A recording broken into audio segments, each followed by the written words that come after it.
Get ready for Benjamin Knight Fuchs live on a Sunday afternoon. Ben, how are you? Hello, Liam. So nice to see you. Looking handsome as always, buddy. Thank you, sir. Thank you. So, we're streaming to YouTube, Facebook, LinkedIn. If you have your questions and comments, please don't be shy. We'll be able to see them here and we'll be able to highlight them and get your questions answered. So, Ben, what Yes, do you sir. have for us today? Well, today, I wanted to talk about blood sugar and diabetes. Last week, we talked a little bit about zinc on Yes, our we did. LinkedIn, the multifunctional mineral that's associated with all kinds of health challenges, from connective tissue issues like osteoporosis and vascular health problems, to brain health issues, to skin health issues, to immune problems. Zinc is involved in the production of hydrochloric acid, so it plays a role in digestive health. It's really a critically important, essential mineral. You only need a tiny bit, relatively small amount. It's not a trace mineral. You need about 50 milligrams a day, but most people don't even get that. And zinc deficiency is one of the more common nutritional deficiencies. Zinc is involved in hundreds of different biochemical reactions. It may be the most, or at least it's one of the most common nutritional deficiencies around the world. And it's the most important cause of mental retardation around the world as well. And also a failure to thrive, I'm pretty sure, because I'm not sure about the statistics on failure to thrive, but zinc deficiency is associated with failure to thrive. But one of the really interesting roles for zinc is in the blood sugar system. Zinc plays a major role in helping the body process sugar. I read this article today in the World Journal of Clinical Cases that got my attention. And this is, well, first of all, let me just say blood sugar problems, not necessarily diabetes, which is a diagnosis, but blood sugar problems, the inability for the body to handle sugar, whether we're talking about insulin resistance or metabolic syndrome, or perhaps autoimmunity in the case of type 1 diabetes. Blood sugar problems, dysglycemia, disturbed blood sugar, most people correctly think of it as an eating problem. And it is an eating problem. It's associated with our carbohydrate addiction, or collective carbohydrate addiction, which is only getting worse. The statistics for diabetes, the number of people who have diabetes have tripled since I was in pharmacy school in the 1980s. Now, close to 40 million people have diabetes diagnosed, and probably another 100 million or close to 100 million more are undiagnosed. So diabetes is a serious problem. Most people think of it as a carbohydrate problem, a carbohydrate addiction problem, too much carbohydrates, as well as too much calories. But I was reading this article and it really caught my attention here. Endocrine disruptor chemicals as diabetogens, clinical and mechanistic evidence. Diabetogen is something that causes diabetes. And it turns out that endocrine disrupting chemicals, as well as toxicity in general, can also be associated with diabetes. And this represents the relationship between the first point on our triangle of disease. Remember, the triangle of disease are the 3 points of bodily breakdown that lead to all chronic degenerative health challenges: the digestive system, the blood sugar system, and the adrenal thyroid, or the cortisol thyroid hormone relationship, or complex, as I like to call it. And these 3 points of bodily breakdown underlie all health challenges. And this has two very important implications. Number one, it accounts for our failure at treating chronic degenerative disease from a medical perspective, because we don't address these 3 points of bodily breakdown that are underneath our heart disease and our cancer and our autoimmunity and our Parkinson's and our dementias and all our other chronic health challenges. And because we don't address these 3 points, which represent the root of our disease tree, our chronic disease tree, we fail. On the other hand, the second implication is if you address the 3 points on the triangle of disease, the digestive system, the blood sugar system, and the adrenal thyroid, or the cortisol thyroxine, or the steroid hormone thyroxine complex, you will always get results. You can't treat chronic degenerative disease without addressing the triangle, the 3 points of the triangle. But if you address the 3 points of the triangle, you'll always get results. So the really interesting point about this triangle of disease is that they lead to each other. They're developmental. In other words, we start off with disturbances at the level of the digestive system. This is because of obviously poor food choices, but also because babies, when they're born, are not breastfed, or they're not breastfed long enough, or if they're typically the mom is not nutritionally competent herself, so the breast milk is not as healthy as it should be. Also, a lot of babies are born cesarean section, and they don't get that that bacterial bath that babies are supposed to get as they come through the birth canal, the vaginal birth canal, or the mother perhaps has dysbiosis or messed up gut bacteria herself. And so the baby suffers from an imbalance of gut bacteria or an imbalance of probiotic bacteria from birth on.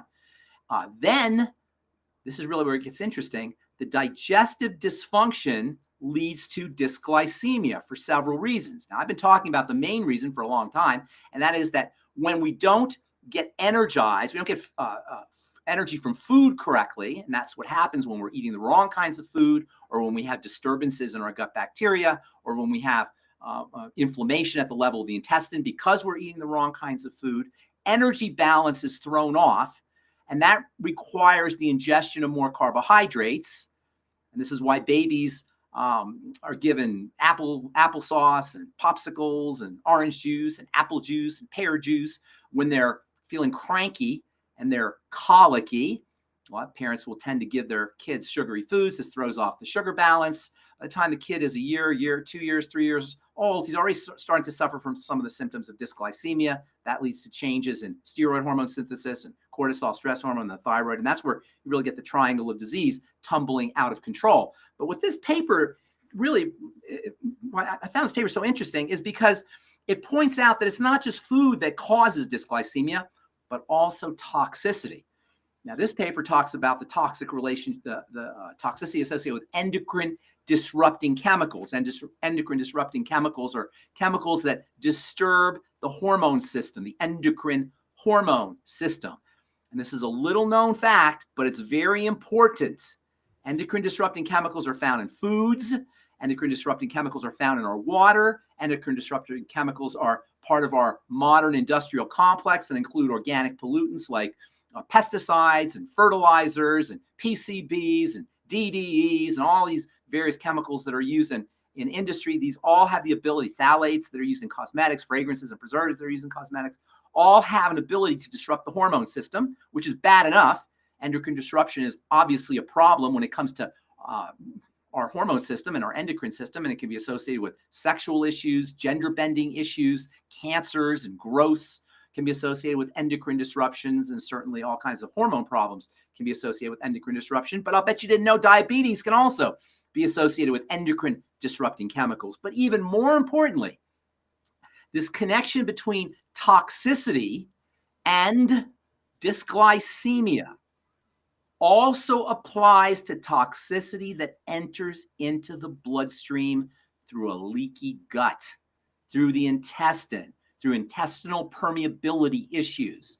And most people these days have heard of leaky gut syndrome. And this is basically a condition where the intestinal wall becomes leaky. It becomes inflamed, and then particles from the intestine, whether they're full-blown food particles, immune particles, or secretions from bacteria that live in the intestine, or actual components of bacteria called lipopolysaccharides or LPSs, can get into the bloodstream through the intestine. Generally, this condition, this leaky gut condition that leads to dirty blood, is referred to as endotoxemia. Endotoxemia specifically means toxins that are getting into the bloodstream. Emia means the blood, tox means toxins, endo means inside. Endotoxemia means toxins inside the blood. This is a result of this intestinal permeability issue. Leaky gut or intestinal permeability syndrome. Now, one of the most important inflammers of the intestine is a molecule called histamine. Histamine, most people realize or recognize as something that you take antihistamines for, right? Everybody's heard of antihistamines. You have hay fever, you take an antihistamine. You have itchiness, you take an antihistamine. You can even take an antihistamine to help you sleep.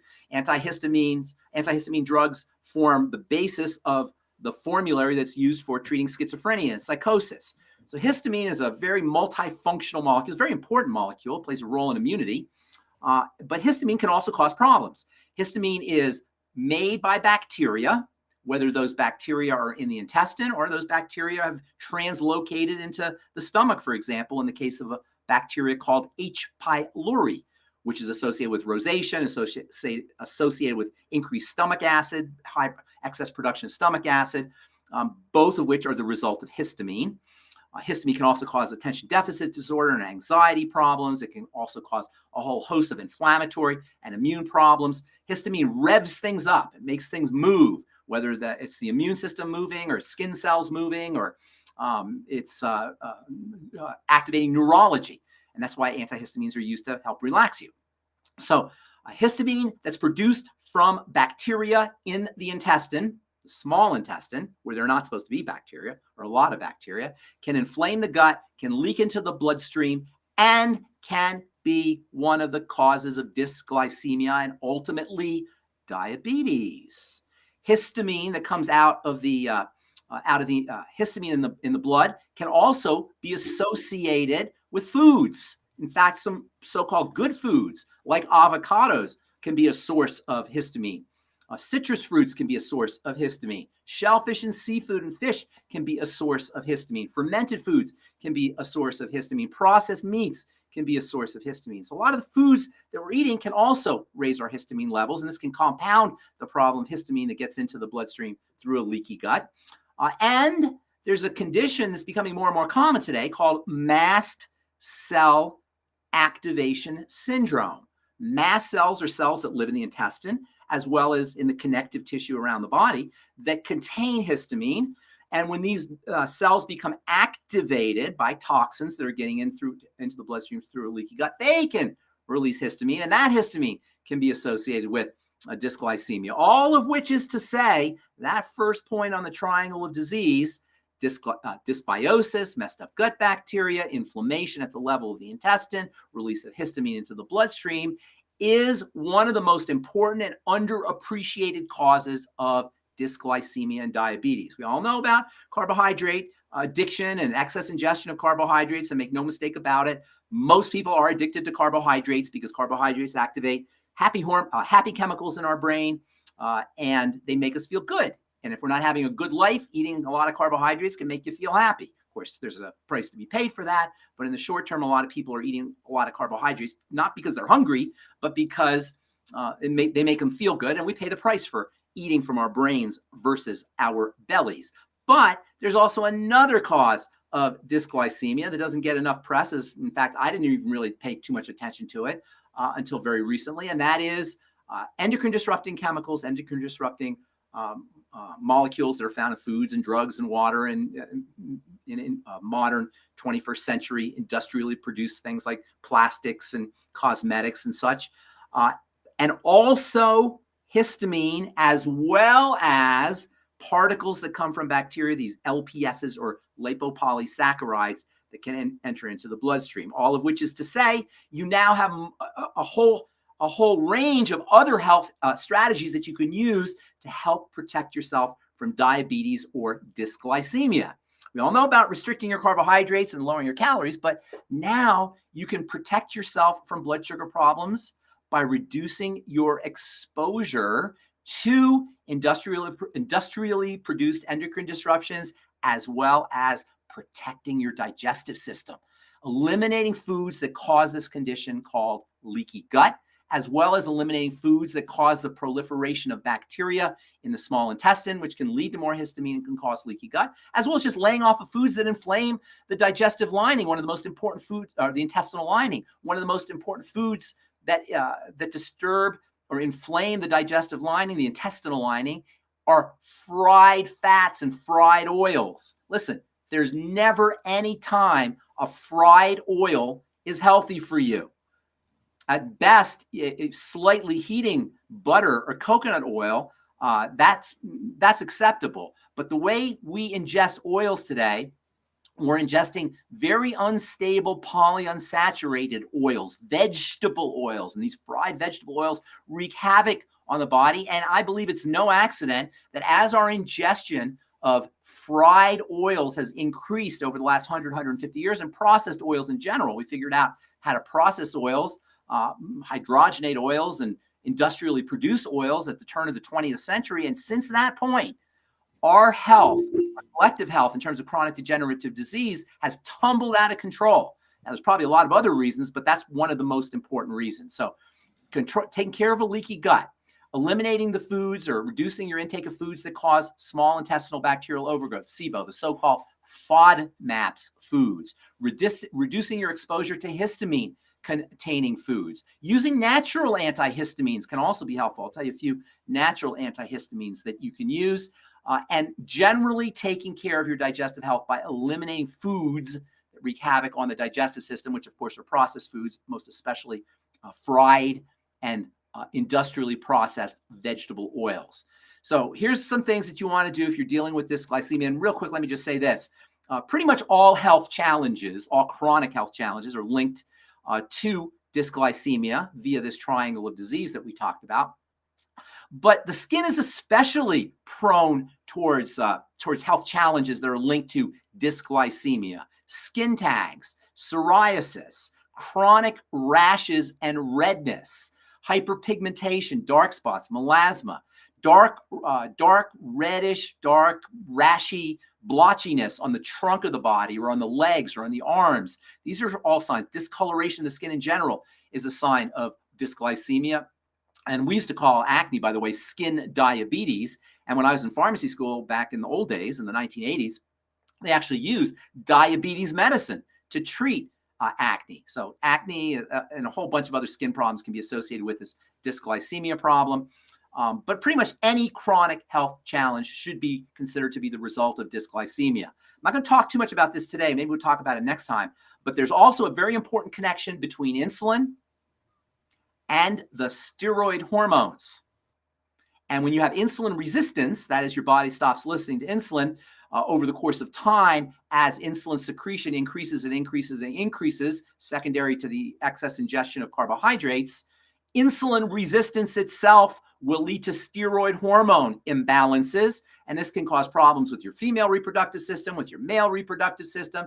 Estrogen wreaks havoc on the body in terms of inflammation and immunity and cancer. Testosterone is very important for male kinds of things like erectile, like sexual performance and muscle building and brain health. And all of these can suffer once you're dealing with dysglycemia. One of the most important one of those common questions I get is, what can I do to build my testosterone? And I always say, work on your blood sugar first. And then you can start working on your testosterone, because dysglycemia will lead to testosterone problems as well as estrogen problems and also problems. This is not thyroid hormone. It's not an endocrine hormone, but you'll also end up with problems with thyroid hormone once you're dysglycemic, as well as the steroid hormone cortisol.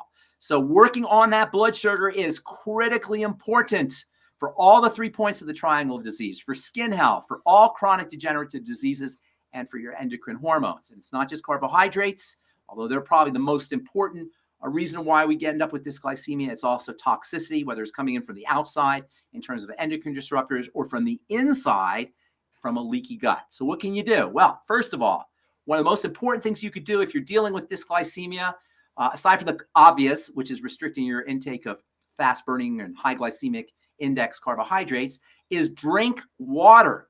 Why? Water dilutes your blood sugar. The blood sugar measurement that people take is a concentration measurement. It says how concentrated the sugar is in the blood. And by diluting the blood, you reduce the concentration of sugar. So simply drinking more water, making sure you're commonly hydrated, can lower your blood sugar. This is especially important. When I say lower your blood sugar, I mean lower blood sugar concentration. This is especially important first thing in the morning. And most diabetics know that first thing in the morning, their blood sugar is concentrated. That's because they've gone to the bathroom in the middle of the night and haven't drank any water for 6 to 8 hours. So the blood is thicker first thing in the morning. If you drink water, if you hydrate first thing in the morning, you'll dilute your blood, you'll lower your blood sugar. And most diabetics know their blood sugar concentration is higher in the morning. Drinking water can help lower it. Drinking water first thing in the morning can actually give you more energy. And drinking water is a very important satiety improving lifestyle strategy. It makes you, it fills you up. It satisfies you. So if you're one of those persons who's constantly snacking, constant snacking is not good for you. Nutritionists used to say, and even today, some nutritionists who are less up on the latest literature will tell you to snack and to graze and to eat all day long. Bad advice. bad advice. You want to make sure you're eating as little as possible between meals, and this allows your blood sugar to stabilize. It also allows you to go ketogenic if you leave enough time between your ingestion of foods. Drinking more water will help reduce your snacking. It's satiety inducing. Not only is it important for helping lower your blood sugar, but it's also important for filling you up if you drink water with your meals. I know some people tell you not to drink water with your meals. I don't buy into that. If you drink water with your meals, you'll find yourself eating less food. Along those same lines, eating more fiber. You can eat more fiber with your meals, then you'll eat less food. And I always recommend people start their meals off with their vegetables, either a salad or a cup of string beans or some kind of veggie. The fiber will fill you up. You'll find that you're eating less food, and the sugar that you're eating will be released into your bloodstream much more slowly. You can also do a fiber beverage. A fiber beverage first thing in the morning can fill you up. A fiber beverage in the middle of the day will keep you from snacking. A fiber beverage before you eat your meals will improve satiety. Satiety means satisfaction from your meals. I make a fiber beverage every morning with flax seeds and water and a little bit of cinnamon and clove, and occasionally I'll put a little bit of honey in there. You take a couple tablespoons of organic flax seeds. You get them at Whole Foods. You put them in a coffee grinder. You grind them up. It's very important to grind your flax seeds because flax seeds have a coating on the surface that prevents the body from accessing the meal, the carbohydrate, the fiber that's inside the flax seed. So it's very important to grind the flax seed up. You don't want to leave ground flax seeds out too long because the fats will go rancid. They'll oxidize and you'll lose their value. So you want to freshly ground your flax seeds in a coffee grinder. It takes about a second. You just press the little button. Coffee grinder costs you $20. You can get it at Kmart, or I don't know if there's Kmart's anymore, but you get them at Target, and you can also get them on the internet. And just grind up your flax seeds. Then you got a bunch of flaxseed powder. You dump it into a glass of water. Warm water if you want it to be warm. I like cold water. You stir it up, add your spices, cinnamon, clove. Sometimes I'll put some nutmeg in there, and then a little bit of honey if you like it to be sweet. Drink it down. Not only is it a great source of fiber for your bowels, for your digestive tract to help improve bowel movements, but fiber also sticks to toxins. So it'll help reduce blood toxicity, which of course will help you with dysglycemia. And flax fiber, or flax seeds, I should say, are a good source of protein. In fact, there's as much protein in a couple tablespoons of flax seeds as there are in an egg. It's also a good source of vitamin E. It's a good source of phytosterols that can help protect you from endocrine disruptors. It's a good source of zinc and other minerals. It's just a great nutrient-dense, fiber-rich, nutritional strategy for keeping yourself satisfied either before meals, so you eat less, between meals to prevent snacking, or first thing in the morning for a quick breakfast. This flaxseed beverage is a filling and nutritious and rapid and easy to make quick breakfast, and there's no dishes really, just a glass of the glass that you're using to drink out of.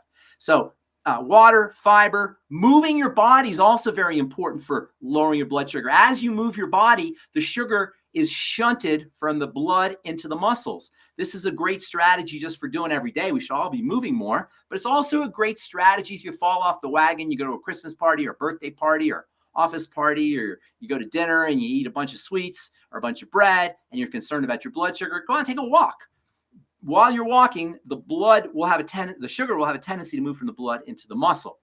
Of course, correcting digestive health issues, as we talked about, leaky gut and SIBO can be a hidden cause of dysglycemia. Fasting and calorie restriction, obviously, those are going to be important. Here's another really interesting strategy for giving yourself the power to eat less if you're dealing with food addiction or carbohydrate addiction. Try eating from your belly and not your brain. Our belly gets full much faster than our brain does. In fact, a lot of times we're full after a couple of bites of food. A lot of times we think we're hungry, but we're not really hungry from the belly. We're hungry from the brain. If you're ever looking at a menu or a menu board on the wall and you look at all the different offerings and all the different types of food that are available to you, and you say, oh, I don't know what I want to eat. I'm not sure. I had that yesterday. I don't want to have that. I'm sick of this. I want to have that. That's a classic manifestation of eating from the brain, not from the belly. When you are hungry from the belly, you'll eat anything. Anything that has an ability to fill your belly, you'll eat it. You're not going to say, if you're really hungry, you're not going to say, oh, well, I had that yesterday. I'm bored of that. No, if you're bored of your food, you're eating from your brain. In fact, you can actually check in. If you're hungry right now, check in. Or if you're not hungry now, later on when you get hungry, check in. Go to your belly and see if you're hungry at the level of the belly. Or go to the brain and see if you're hungry at the level from the brain. I guarantee you, the vast majority of times you say you're hungry from the brain, not from the belly. Not only that, but sometimes in the middle of the meal, you stop being hungry from the belly and you continue eating because you're hungry from the brain. So try this experiment. Don't eat all day. Maybe don't eat for 2 days, fast. And then when it comes time to eat again, put the food in front of you, make your food, put it in front of you, and then have a bite and see what happens. You say, oh, well, I need a little bit more. Have another bite. See what happens. You say, oh, I need a little bit more. Have a third bite. By the third or fourth bite, you're going to probably notice that you don't need any more food. And after that point where you don't eat any more food, typically we'll continue to eat because we're with our families or we're talking to people, we're in a meeting, we're bored, we're in the car, we spent all this money on the food, it's right in front of us, we believe we're not supposed to waste food for a lot of other reasons. We'll continue, a lot of reasons other than the fact that we're hungry, we'll continue to eat. And every morsel of food, every calorie you put in your body after that point, after the point where your belly is full, where you're full from the digestive system perspective, after that point, every calorie that you put in your body, every piece of food that you put in your mouth, every morsel you put in your mouth represents a burden on the body that the body now has to deal with, and typically it will deal with by sticking it in body fat. So pay attention to whether you're eating from the brain or the belly. That's another important strategy. And then last, but of course not least, one of the most important things you could do to help the body process sugar and also to help the body get more energy from the food, more energy from the protein and the fats and the carbohydrates, that's the part of the food that provides energy, is to use micronutrients, the mighty 90 essential nutrients. If you know about longevity, get on the Healthy Start Pack or get on the Healthy Blood Sugar Pack. Start using micronutrients to allow your body to use the macronutrients more efficiently and also to be able to derive more energy from those macronutrients. And of course, I'm talking about the B complex, incredibly important.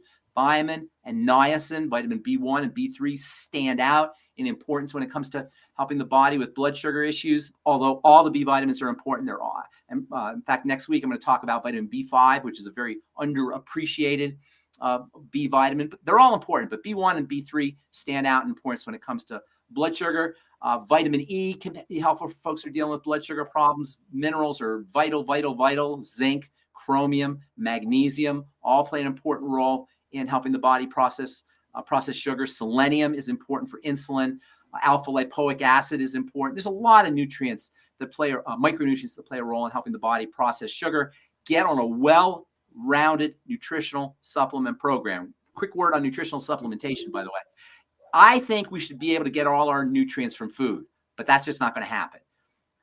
The way we grow our food right from the get-go, our foods are nutritionally deficient. But then we process them and we cook them and we store them and we ship them. And by the time a food makes it to your dinner table, even if it's a fresh whole food, it's going to have a fraction of the nutritional value that it's supposed to have if we lived in a perfect world, which of course we don't.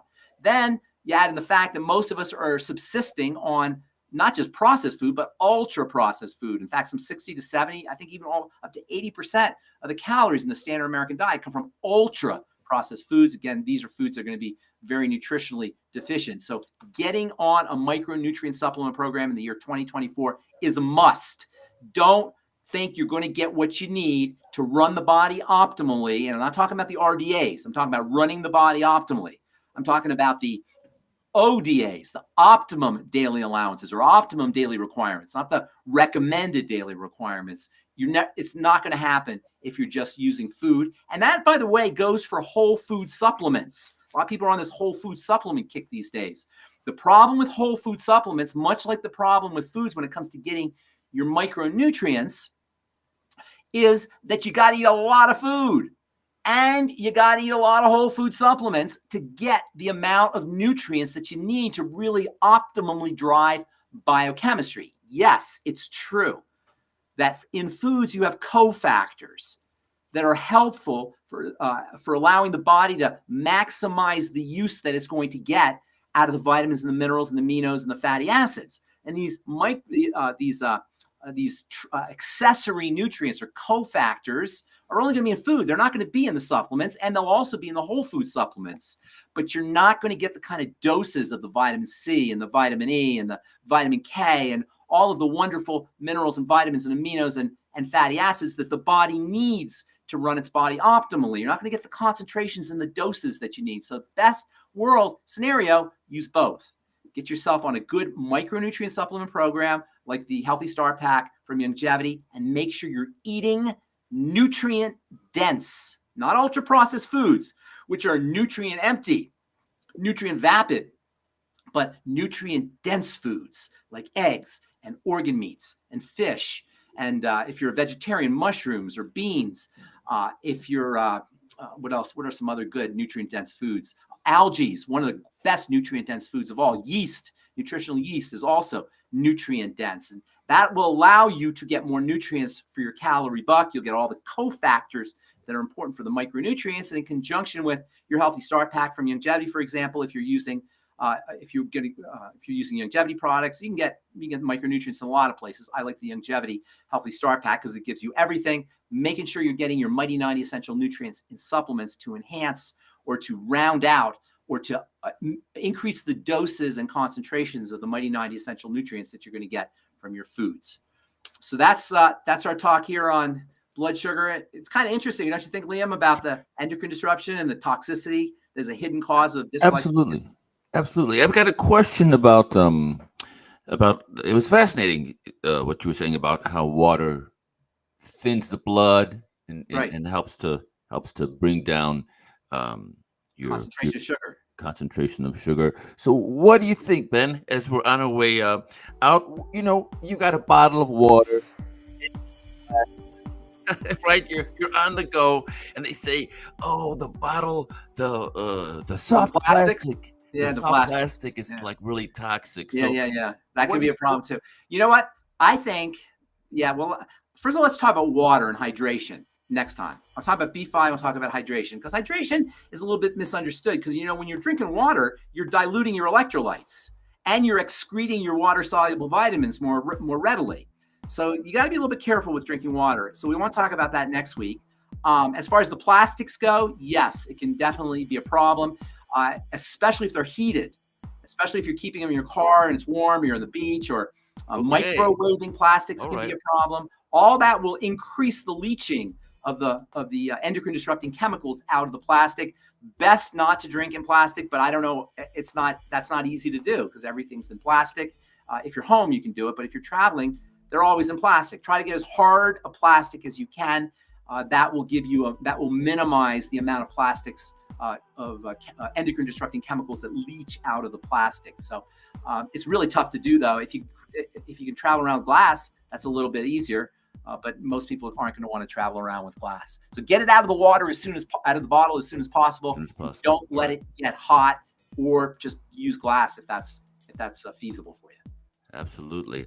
All right, Ben. Well, this was fantastic. Once again, everyone leave your comments and questions in the platform that you're viewing us in, where we're YouTube, Facebook, LinkedIn, and we'll make sure gets them so we can answer them next time. So we're going to be doing this every Sunday. Get your questions ready for Benjamin Knight Fuchs, so you can learn how to live a healthier, happier life. All right, Ben, this is fantastic. We'll see you next Sunday, everybody. Bye. All right, take care.